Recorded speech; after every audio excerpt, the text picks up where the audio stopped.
way up high, at the apex of desire itself, is the end of all the past. Here, inside of the pressure and the heat, the happiness and the urgency of the very moment, the threads of the fabric ride incessantly of the present and the past which it contains, and from their ruptures, where the sediment collets and the rivers and their movements, there comes the future on the point of exploding. The punctuation, in imagery of flowers and demons, everything between heavens and hells, the times put in order, in 3 triangles, like the mystics, who say that eternity is already pregnant in the substance of the world, and that consciousness passes through flesh like birds cross clouds of mutable personalities evolving, and the soul doesn't just shine white like the polite, inoffensive people request.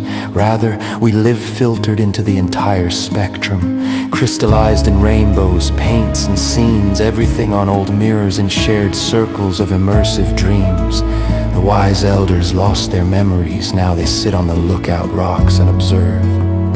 In any case, inside of time, we are just elements, and the pilgrimage of life to death lies in the visions which cross the aperture of the senses toward the interior, the inside,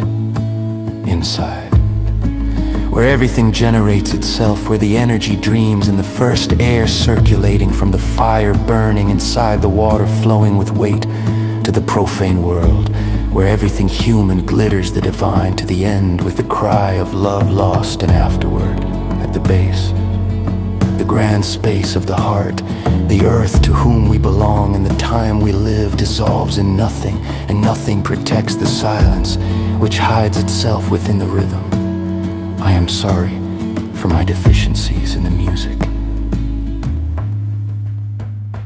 And when the eternal love passes through the details of your life, may you recognize it, invite it to share in you. May one's own eyes look with absolutely love, without filters, without comparison, with total appreciation. This way, without searching, the goddess appears in the hospital, the wise one in the asylum, help on all sides. Ordinariness is special, just like perfection depends on errors. We ourselves as we are, whole, are the blessing incarnate in emotions. Even though they appear trivial to the poor materialist, such hearts touch memories and return energies from past lives to us. Thus with miracles, the Buddhas guide travelers and send my gratitudes. Nevertheless, I am full of guilt, shame, and doubt, and I offer to you what once belonged to me. Even though it is mirage-like and sometimes frightening, I know that I only understand with thoughts. But in this I am sure I do not deceive myself.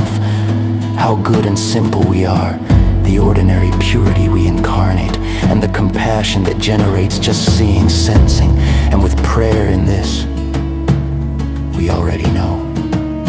The teachings of Buddhas which discharge vulnerability from itself, and thus the moment of thunder eternally returns the soul to a state of invulnerability. May we all ascend together the great stairway of knowledge to where the world of relations touches without sadness and no suffering. May we all realize that we endure there forever alive, melted in affection, guiding everyone, a single jewel, falling into powder waterfalls of stars which pulse through the veins of a single flower, dying in the light enveloped in the